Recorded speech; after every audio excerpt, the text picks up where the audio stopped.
Halo semuanya. Di video ini kita akan membahas topik menarik, yaitu gerak harmonik. Ini adalah jenis gerakan bolak-balik yang sering muncul di berbagai sistem teknik.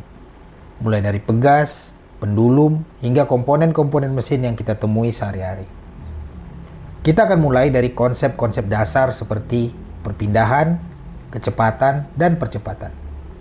Lalu kita akan lanjut ke topik penting seperti frekuensi alami, fase, dan bentuk-bentuk umum dari solusi getaran. Topik ini adalah fondasi utama dalam memahami perilaku sistem dinamis. Jadi, pastikan kalian mengikuti langkah demi langkahnya dengan baik ya. Kita akan mulai dengan 3 besaran utama dalam getaran satu dimensi. Yang pertama adalah perpindahan, dilambangkan sebagai X sebagai fungsi T. Ini menunjukkan posisi suatu benda terhadap titik diam atau posisi setimbangnya. Lalu ada kecepatan, atau X dot sebagai fungsi T, yang menggambarkan seberapa cepat posisi benda itu berubah terhadap waktu. Dan yang terakhir, percepatan, atau X double dot sebagai fungsi T, yaitu seberapa cepat kecepatan itu sendiri berubah. Dalam banyak kasus, kita cukup menganalisis getaran dalam satu dimensi, karena arah-arah lainnya bisa diabaikan. Gerak bolak-balik seperti ini adalah dasar dari semua model getaran yang akan kita pelajari.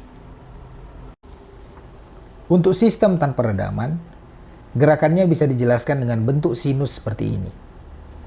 X sebagai fungsi T sama dengan A dikali sinus dari omega nt ditambah V. Jika kita turunkan terhadap waktu, kita dapatkan X dot sama dengan omega n dikali A dikali kosinus dari omega nt ditambah V. Dan untuk percepatannya, X double dot sama dengan negatif omega n kuadrat dikali A dikali sinus dari omega nt ditambah V. Pola sinusoidal ini menunjukkan bahwa gerakan berulang secara teratur dan stabil. Sama seperti yang sering kita temui dalam banyak sistem fisik di dunia nyata. Yang menarik dari gerakan osilasi adalah kecepatan tidak sejalan waktunya dengan posisi. Kecepatan justru mendahului posisi sebesar 90 derajat. Artinya, saat posisi berada di titik 0, kecepatan bisa jadi berada di nilai maksimum. Percepatan punya pola berbeda lagi. Ia berada 180 derajat di belakang posisi, atau bisa dikatakan berlawanan arah. Dan jika dibandingkan dengan kecepatan, percepatan bergeser 90 derajat ke belakang. Hubungan fase ini sangat penting untuk memahami bagaimana ketiga besaran ini berubah dan bergantian dalam satu siklus osilasi. Hubungan fase yang tadi kita bahas akan lebih mudah dipahami lewat grafik berikut. Di sini kita bisa lihat, kecepatan mencapai nilai maksimum pada saat displacement atau perpindahan berada di titik 0, dan juga sebaliknya. Sementara itu, percepatan mencapai nilai maksimum atau minimum justru pada saat displacement berada di puncaknya. Perbedaan sudut antara kurva-kurva ini adalah representasi visual dari perbedaan fase 90 dan 180 derajat yang telah dijelaskan sebelumnya. Besaran omega n menunjukkan seberapa cepat osilasi terjadi dalam satuan radian per detik. Nilai ini muncul di hampir semua rumus dalam getaran, termasuk dalam solusi sinusoidal. Yang menarik, omega n tidak dipengaruhi oleh seberapa besar simpangan atau amplitudonya. Artinya, meskipun sistem bergetar kecil atau besar, omega n tetap konstan. Karena ia hanya bergantung pada sifat-sifat fisik sistem, seperti massa dan kekakuan, bukan pada amplitudo getaran. Periode adalah waktu yang dibutuhkan untuk menyelesaikan satu siklus osilasi penuh. Rumusnya adalah T sama dengan 2pi dibagi omega n. Artinya, kalau frekuensi sudut atau omega n semakin besar, maka periode T akan semakin kecil. Dengan kata lain, getaran terjadi lebih cepat.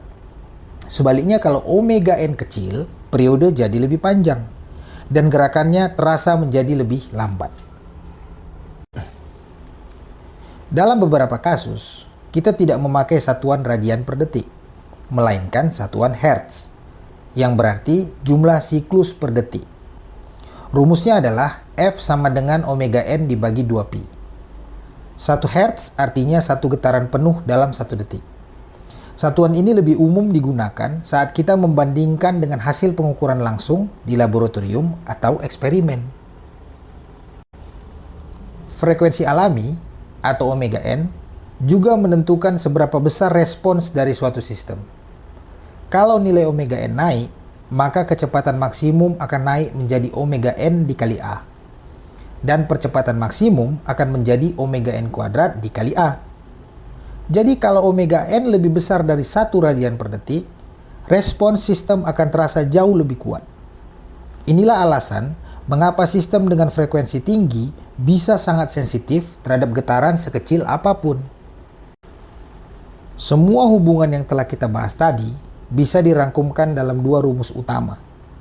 Omega n sama dengan 2pi dikali F, dan T sama dengan 1 per F. Kedua rumus ini diturunkan langsung dari bentuk dasar fungsi sinus dalam osilasi. Memahami hubungan ini sangatlah penting pada saat menganalisis sistem seperti pegas, pendulum, atau osilator lainnya. Salah satu sistem getaran yang paling dasar adalah sistem pegas dan massa. Di sini ada massa M dan pegas dengan kekakuan K. Gaya yang diberikan oleh pegas mengikuti hukum Hooke, dituliskan sebagai F sama dengan negatif K dikali X. Jika kita susun persamaan geraknya, kita dapatkan M dikali X double dot ditambah K kali X sama dengan 0. Dari sini kita bisa langsung memperoleh frekuensi alaminya, yaitu omega n sama dengan akar dari K per M. Kalau kita punya sistem pendulum dan sudut simpangannya kecil, maka sistem ini bisa dianggap linear. Persamaan geraknya adalah theta double dot ditambah G per L dikali theta sama dengan 0. Dari situ kita memperoleh frekuensi alami. Omega n sama dengan akar dari G per L. Dan periode osilasinya T sama dengan 2pi dikali akar dari L per G. Sama seperti sistem getaran lainnya, yang berbeda hanya bentuk fisik dari sistemnya. Untuk sistem shaft disk, kita tidak lagi bicara tentang massa dan gaya, tapi tentang momen inersia J dan torsi. Persamaan geraknya menjadi J dikali theta double dot ditambah K kali theta sama dengan 0. Dari sini kita dapatkan omega n sama dengan akar dari K per J, dan T sama dengan 2pi dikali akar dari J per K. Bentuk rumusnya tetap mirip dengan sistem lainnya, yang berubah hanya konteks fisiknya. Kalau kita bandingkan ketiga sistem tadi, pegas massa, pendulum linier, dan shaft disk, semuanya menghasilkan bentuk umum yang sama. Untuk sistem pegas massa, omega n sama dengan akar dari K per M, dan T sama dengan 2pi dikali akar dari M per K. Untuk pendulum linier, omega n sama dengan akar dari G per L, dan T sama dengan 2pi dikali akar dari L per G. Dan untuk shaft disk, omega n sama dengan akar dari K per J, serta T sama dengan 2pi dikali akar dari J per K. Yang menarik, meskipun bentuk fisik ketiga sistem tadi berbeda, semuanya memiliki solusi umum yang sama secara matematis. X sebagai fungsi T sama dengan A dikali sinus dari omega nt ditambah phi. Artinya, perilaku getarannya serupa. Hal ini sangat membantu kita, karena kita bisa menggunakan metode analisis yang sama untuk banyak jenis sistem yang berbeda.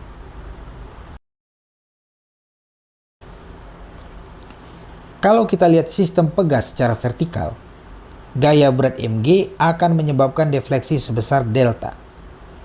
Dari kesetimbangan gaya berlaku mg sama dengan k kali delta. Di sini, delta adalah posisi baru saat sistem berada dalam kesetimbangan statis. Artinya, sebelum sistem mulai bergetar, dia sudah berada di posisi X sama dengan 0. Tetapi ini relatif terhadap titik setimbang, bukan terhadap posisi pegas tanpa beban. Sekarang kita bahas pertanyaan penting. Apakah gravitasi mempengaruhi gerakan osilasi? Jawabannya adalah tidak. Selama kita mengukur gerakan dari posisi setimbang. Yang dihitung dalam analisis dinamika bukan posisi absolut terhadap tanah, tetapi simpangan relatif dari titik setimbang tersebut. Mari kita lihat bagaimana persamaan geraknya disusun. Saat massa digerakkan dari posisi setimbang, penjumlahan gaya-gaya yang bekerja bisa ditulis M dikali X double dot sama dengan negatif K dikali X tambah delta ditambah Mg. Tapi karena kita tahu bahwa Mg sama dengan K kali delta, kedua komponen itu akan saling menghilangkan. Hasil akhirnya, M dikali X double dot sama dengan negatif K kali X. Dan ini ternyata sama persis seperti persamaan sistem pegas horizontal. Jadi bentuk akhirnya menjadi X double dot ditambah omega n kuadrat dikali X sama dengan 0. Dengan omega n sama dengan akar dari K per M. Artinya, frekuensi alami sistem ini hanya bergantung pada massa M dan kekakuan K. Dia tidak tergantung pada seberapa jauh massa turun akibat gravitasi. Di gambar ini, kita melihat dua kondisi sistem pegas. Saat tanpa beban, panjang pegas dalam keadaan normal. Saat diberi beban, pegas memanjang sejauh delta karena gaya berat M kali G. Di posisi setimbang, gaya pegas K kali delta menyeimbangkan gaya berat M kali G. Titik inilah yang kemudian digunakan sebagai referensi untuk getaran. Sekarang kita masuk ke contoh soal pendulum. Misalnya kita tahu bahwa periode getar pendulum adalah 3 detik. Dan nilai percepatan gravitasi adalah 9,811 meter per detik kuadrat. Pertanyaannya, berapa panjang tali pendulumnya? Gunakan rumus T sama dengan 2pi dikali akar dari L per G, yang bisa dibalik menjadi L sama dengan G dikali T kuadrat dibagi 4pi kuadrat. Setelah dihitung, L sama dengan 9,811 dikali 3 kuadrat dibagi 4pi kuadrat. Dan hasilnya adalah 2,237 meter. Sekarang kita balik soalnya. Kita tahu panjang pendulum adalah 2 meter. Dan periode getarnya adalah 2,839 detik. Kita ingin mencari nilai G atau percepatan gravitasi di tempat tersebut. Gunakan rumus T sama dengan 2pi dikali akar dari L per G, yang bisa dibalik menjadi G sama dengan 4pi kuadrat dikali L dibagi T kuadrat. Kita masukkan nilainya. G sama dengan 4pi kuadrat kali 2 dibagi 2,839 kuadrat. Hasilnya adalah sekitar 9,796 meter per detik kuadrat. Kenapa kita pelajari soal pendulum seperti ini? Karena bentuk soal seperti ini sebenarnya sudah pernah kita temui sejak sekolah. Tapi sekarang kita menghubungkannya dengan konsep frekuensi alami. Dari sini kita bisa lihat bagaimana teori getaran yang tampaknya abstrak bisa langsung diterapkan pada situasi nyata. Sekarang, mari kita bawa pendulum ini ke bulan. Kondisi yang diketahui, panjang pendulum adalah tetap, yaitu 2 meter. Gravitasi bulan adalah 1/6 gravitasi bumi. Jadi, G bulan sama dengan G dibagi 6. Kondisi awal osilasi adalah sudut awal θ 0 sama dengan 0,2 radian. Dan kecepatan awalnya adalah sama dengan 0. Karena kecepatan awalnya 0, maka amplitudo getarnya sama dengan sudut awal, yaitu 0,2 radian. Sekarang kita hitung kecepatan maksimum. Gunakan rumus V maksimum sama dengan omega n dikali A, atau akar dari G bulan per L dikali 0,2. Hasilnya 0,18 radian per detik. Lalu untuk percepatan maksimum, A maksimum sama dengan omega n kuadrat dikali A, yaitu G bulan per L dikali 0,2. Dan hasilnya 0,163 radian per detik kuadrat. Sekarang kita tinjau pendekatan matematis dari osilasi menggunakan fungsi eksponensial. Kita asumsikan bentuk geraknya adalah X sebagai fungsi T sama dengan A dikali E pangkat lambda T. Turunannya, X dot sama dengan lambda dikali A dikali E pangkat lambda T. Turunannya lagi, X double dot sama dengan lambda kuadrat dikali A dikali E pangkat lambda T. Kita masukkan ke persamaan gerak, M dikali X double dot ditambah K dikali X sama dengan 0. Sehingga M lambda kuadrat ditambah K dikali A E pangkat lambda T adalah sama dengan 0. Kita lanjutkan dari bentuk eksponensial yang tadi. Kita punya bentuk X sebagai fungsi T sama dengan A dikali E pangkat lambda T. Karena A E pangkat lambda T tidak sama dengan 0, maka kita ambil persamaan karakteristik M lambda kuadrat ditambah K sama dengan 0. Dari sini kita dapatkan lambda sama dengan plus minus J omega N. Jadi solusinya berbentuk X sebagai fungsi T sama dengan A1 dikali E pangkat J omega N T ditambah A2 dikali E pangkat minus J omega N T. Ini adalah representasi kompleks dari getaran harmonik. Kita bisa ubah bentuk kompleks tadi menjadi bentuk sinusoidal menggunakan identitas Euler. Hasilnya, X sebagai fungsi T sama dengan A dikali sinus dari omega NT ditambah V.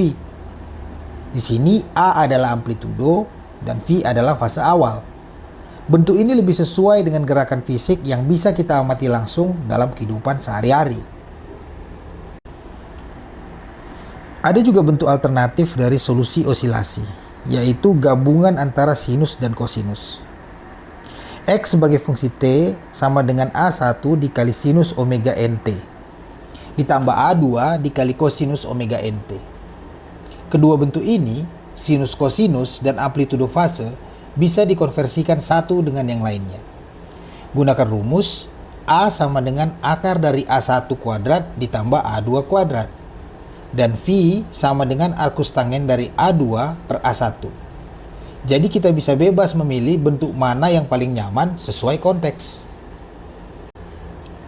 Kalau kita mulai dari bentuk kompleks, X sama dengan A1 dikali E pangkat J omega NT ditambah A2 dikali E pangkat minus J omega NT, kita bisa konversikan ke bentuk sinus dan kosinus. Hubungannya adalah A kapital 1 sama dengan A1 dikurang A2 dikali J. A kapital 2 sama dengan A1 ditambah A2. Sebaliknya, A1 sama dengan A kapital 2 dikurang A kapital 1 J dibagi 2. A2 sama dengan A2 A kapital 2 ditambah A kapital 1 J dibagi 2. Dan yang perlu diingat, A1 dan A2 adalah bilangan kompleks dan mereka saling konjugat. Artinya, jika A1 punya bagian imajiner negatif, maka A2 akan punya bagian imajiner positif dalam jumlah yang sama. Keduanya mencerminkan simetri dalam solusi eksponensial, sehingga hasil akhirnya tetap berupa fungsi real. Kadang kita menemukan bentuk seperti ini. Lambda kuadrat sama dengan negatif 4, sehingga lambda sama dengan plus minus J dikali 2. Artinya, omega N sama dengan 2. Tapi kita cukup tulis omega N sama dengan 2 tanpa menyertakan tanda plus minus. Kenapa begitu? Karena tanda plus minus sudah tercakup dalam bentuk sinusoidal melalui fase dan arah osilasi. Dan yang paling penting, frekuensi menyatakan jumlah siklus per detik. Jadi nilainya akan selalu positif. Nilai puncak atau peak value adalah simpangan maksimum dari posisi setimbang. Kalau kita punya gerak seperti X sebagai fungsi T sama dengan A dikali sinus dari omega NT ditambah V, maka nilai maksimum dari gerak ini adalah A. Nilai ini penting untuk memastikan sistem tidak bergerak terlalu jauh dari batas desainnya. Misalnya, dalam sistem mekanik, kita ingin memastikan bahwa komponen tidak menyentuh dinding atau batas fisik saat bergetar. Jadi mengetahui nilai puncak sangatlah penting dalam perancangan yang aman. Nilai rata-rata adalah hasil perataan simpangan selama waktu yang panjang. Secara matematis ditulis sebagai X bar sama dengan limit T menuju tak hingga dari 1 per T dikali integral dari 0 sampai T X sebagai fungsi T dt. Untuk gerak sinusoidal seperti A dikali sinus dari omega nt, nilai rata-ratanya adalah 0. Artinya, simpangan ke kiri dan ke kanan terhadap titik tengah saling mengimbangi. Sekarang kita bahas nilai RMS atau root mean square. Ini adalah ukuran efektivitas simpangan dan digunakan untuk melihat seberapa besar efek total getaran. Rumusnya, RMS sama dengan akar dari limit T menuju tak hingga dari 1 per T dikali integral dari 0 sampai T X sebagai fungsi T kuadrat dt. Untuk gerakan X sama dengan A sinus omega nt, maka RMS sama dengan A dibagi akar 2. Nilai ini berhubungan langsung dengan energi potensial rata-rata karena energi berbanding lurus dengan simpangan kuadrat. Mari kita bandingkan 3 parameter utama dalam getaran. Yang pertama, nilai puncak adalah A, simpangan maksimum dari titik setimbang. Yang kedua, nilai rata-rata untuk sinus murni adalah 0. Dan yang ketiga, nilai RMS adalah A dibagi akar 2. Yang menunjukkan ukuran simpangan efektif. Ketiga nilai ini sangat penting dalam proses pengukuran, perancangan, dan analisis sistem getaran. Ketika frekuensi getaran meningkat, maka kecepatan dan percepatan juga meningkat dengan sangat cepat. Seringkali nilainya bisa jauh lebih besar daripada simpangan itu sendiri. Untuk membandingkan nilai-nilai yang sangat besar dan sangat kecil dalam satu grafik, kita gunakan skala logaritmik. Skala ini membantu kita melihat semua respons, baik besar dan kecil, secara bersamaan, dan sangat berguna saat menganalisis sistem dengan rentang frekuensi yang luas. Desibel atau dB digunakan untuk membandingkan dua sinyal dalam bentuk logaritmik.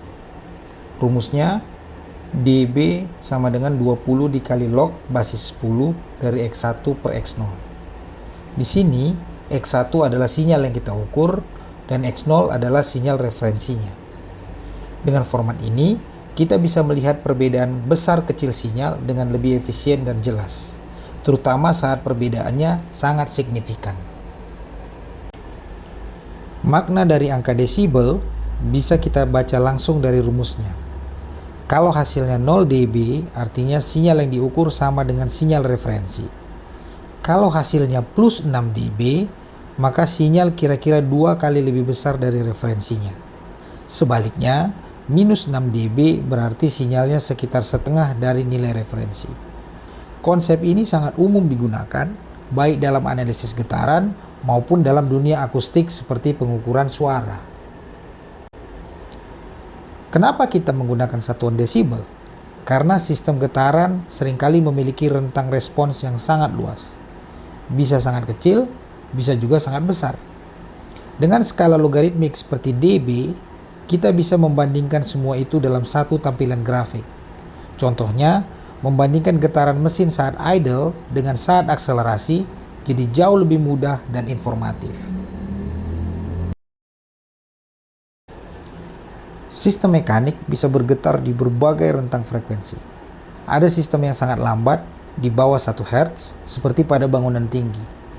Ada juga yang sangat cepat, sampai ribuan Hz, seperti pada perangkat mikro atau MEMS, Micro Electromechanical Systems. Mengetahui rentang frekuensi kerja sistem sangat penting untuk keperluan analisis, diagnosis, dan desain sistem dinamis. Tubuh manusia paling sensitif terhadap percepatan getaran, bukan terhadap amplitudo atau kecepatan. Kita paling peka terhadap getaran di rentang 2 hingga 5 Hz. Getaran horizontal biasanya terasa lebih jelas dibandingkan vertikal. Persepsi getaran ini juga sangat tergantung pada arah, durasi, dan frekuensinya. Faktor ini sangat penting dalam desain kenyamanan kendaraan, alat kerja, dan bangunan. Konsep getaran sangat luas penggunaannya dalam dunia nyata. Mulai dari sistem pegas massa hingga ke desain struktur gedung. bahkan dalam perangkat mikro seperti sensor dan aktuator.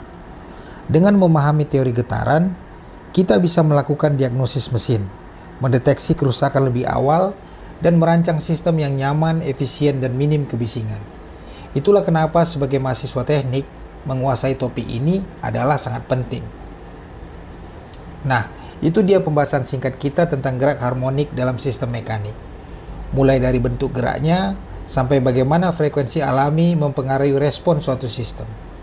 Semoga video ini bisa membantu kamu memahami konsep dasarnya dengan lebih jelas, dan jadi bekal yang kuat untuk topik-topik lanjutan nanti. Sampai jumpa di materi berikutnya.